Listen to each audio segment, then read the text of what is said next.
Hello नमस्कार. आपल्या चॅनलमध्ये सगळ्यांचे स्वागत आहे. तर आज इथं मला उठायला उशीरच झालेला, 2-4 दिवस असंच होते, उठायला उशीरच होते. तर त्यामुळे आता इथं मी पटकन यांना आज मसाले भात बनवते. तर कधी देत नाही मी टिफिनला असं राईस वगैरे, पण आज आता दिला.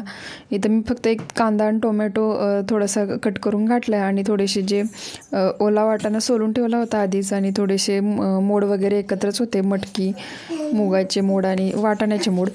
तर ते थोडंसं होतं तेवढं ह्याच्यामध्ये टाकलं आहे मी. आणि आता थोडंसं लगेच फोडणी जी आहे तर एकदम खिचडी जशी बनवतो तसं साध्या पद्धतीनं मसाले भात जो आहे हा बनवला आहे. आणि आता याच्यात लगेच हळद आणि थोडासा गरम मसाला टाकून आता लगेच पाणी वगैरे टाकून दिलं. आणि पाण्यात तांदूळ जे होते तर ते धुवून 1-3 शिट्ट्या काढून घेतल्या आणि लगेच राईस तयार झाला. तर अर्धा 15 मिनटात व्यवस्थित राईस वगैरे तयार झाला. आणि आज उठायला खूपच उशीर, म्हणजे 7:30 वगैरे वाजलेले. आणि काल पण यांना टिफिन दिला नव्हता, म्हणून मग आज फायनली म्हटलं थोडं तर द्यायचं. आणि आता 2-4 दिवस झालं परी जी आहे तर ती खूप त्रास देते, नीट झोप होत नाही, रात्रभर जागी होते, त्यामुळे सकाळी उठायला होईना झाले. तर आता असो इथं टिफिन म्हणजे राईस तयार झाला आहे, तर तोच 2 टिफिन मी पॅक करून, आणि 2 डब्यामध्ये नेहमी चपाती भाजी देते आणि एका डब्यामध्ये थोडंसं काहीतरी स्नॅक्स असं देते की सोबत जेवणासोबत खायला. तर नेहमीप्रमाणे 2 डब्यात राईस दिला आणि एका डब्यात थोडंसं भडंग वगैरे दिलं. डबा वगैरे पॅक करून दिला यांना, हे गेले. आणि आता परीसाठी इथं खायला पण बनवायचं होतं आणि माझा पण चहा ठेवते थोडंसं. आणि आज उठलं की पाणी पिलं नव्हतं गरम, त्यामुळं मग आता पाणी गरम केलं आणि लगेच आता पिऊन घेते. तर आता मी आधी नेहमी उभा राहूनच पाणी प्यायचे, तर एका ताईंनी कमेंट केली होती की उभा राहून पाणी वगैरे पीत जाऊ नका. तर आज थोडंसं आठवणीत पण राहिलं माझ्या ते. कधी आठवणीत आलं तर मग मी खाली बसून पिते, नाही तर मग उभा राहूनच पिते. तर आज मग खाली बसलेलं थोडं निवांत आणि पाणी पिऊन घेतलं. त्यानंतर विहीचं परीचं आवरून विहीला स्कूलमध्ये सोडून आले. विहीला पण आज टिफिनमध्ये राईसच दिला होता, जो मसाले राईस सकाळी बनवला होता तो. आणि आता सोडून आले तिला स्कूलमध्ये. बिछाना वगैरे पण काढला नव्हता. आता परीला इथे टीव्ही लावून दिले ना, आता रोजची क्लिनिंगची जी कामं आहेत तर ते चालू करते.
आतमधली क्लिनिंग झाली की बाहेरचा मिरर पण मी कधीतरी गॅलरीमधला पुसून घेते. रोज तर नाही घेत, पण कधीतरी घेते नक्की. तर आता इथं टॉवेल वगैरे सुकायला टाकते, काय राहिले होते. आणि बिछाना वगैरे पण कधी काही सू वगैरे केली परीनं वगैरे, तर ते पण मग मी थोडंसं इथं उन्हात सुकायला टाकते. आणि आता ते सुकायला टाकते थोडंसं. गोधडी छोटी जी होती तर ती पण खराब झाली होती. आणि ही शीट वगैरे वॉटरप्रूफ शीट आहे, याच्याबद्दल मी आधी एक वेळ सांगितलं होतं. तर ती परी झोपताना मी रोज रात्री ठेवते ती. तर आता फरशी वगैरे सगळी पुसून घेते.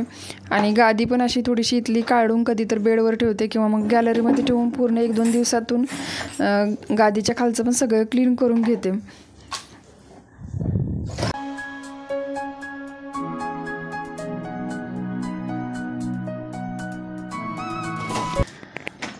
आणि मग आता इथं हे जे वस्त्र होते तर देवी यासाठी मी शिवले होते. 2-4 दिवस झालं शिवते मी, म्हणजे सलग कंटिन्यू तर होत नाही, पण 2-4 दिवस असं मी थोडं शिवलेले. तर भरपूर सारे 3-4 वस्त्र इथं बनवून ठेवलेत मी. थोडेसे यातले द्यायचे पण आहेत आणि मला पण पाहिजेत घरी, तर त्यामुळे थोडेसे जास्त इथे एक्स्ट्रा वगैरे बनवलेत. तर तेच मी थोडंसं त्याची पेअर मॅच करून ठेवत होते, म्हणजे कलर वगैरे काही एक्स्ट्रा वगैरे चुकून व्हायला नको म्हणून ते जरा थोडंसं बघून ठेवलं. आणि मग लगेच कपडे वगैरे धुवायला घेतले. तर कधी उशीर झाला ना टिफिन बनवायला किंवा सकाळी जर उठायला उशीर झाला तर ही खूप बेस्ट आयडिया आहे की थोडंसं मसाले राईस वगैरे किंवा इन्स्टंट असं काही होणारं असेल तर थोडंसं द्यायचं, म्हणजे जर चालत असेल जे कोण खाणारे आहे तर त्यांना. तर ही आयडिया मला एक सुचली म्हणून मी तुम्हाला पण शेअर केली ती राईसची वगैरे. नाही तर मी पण कधी राईस वगैरे दिला नव्हता याच्या आधी. पूर्ण बाहेरचं जेवण जेवण्यापेक्षा थोडं तरी घरचं असेल तर मग थोडंसं बरं पडतं. तर आता इथं कपडे वगैरे धुवून घेतले मी आणि आता विहीला नेहमीप्रमाणे जायचं होतं आणायला.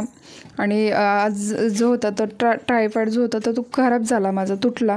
त्यामुळे आता पूर्ण मी आज दिवसाचं म्हणजे एकदम छोटे छोटे असं काही शूट नाही केलं आहे, थोडंसं एकदम शॉर्टमध्येच दाखवते. तर आता कपडे वगैरे धुवून झालेत माझे. आता इथं जी गादी काढून ठेवली होती सकाळी, तर तो फरशी पूर्ण सुकली, ठेवून घेतले. लगेच देवपूजा वगैरे पण करून घेतली आणि आता उंबरठा लेपन वगैरे पण करून घेतला. आणि आता छानशी रांगोळी जी आहे तर ती काढून झाली. आणि आता चालले मी विहीला घ्यायला स्कूलमध्ये. आणि आज कामावरता आवरता 12 वाजून गेले होते, 5 मिनटं लेटच झाला मला जायला. तर त्यामुळे आता पटकन मी जाऊन घेऊन येते विहीला. तर हे होतं माझं सकाळी 7:30 ते 12पर्यंतचं रुटीन. जर तुम्हाला ब्लॉग आवडला असेल तर नक्की लाईक करा आणि नवीन असाल तर प्लीज चॅनलला सबस्क्राईब करा. भेटू पुढच्या व्हिडिओमध्ये. बाय.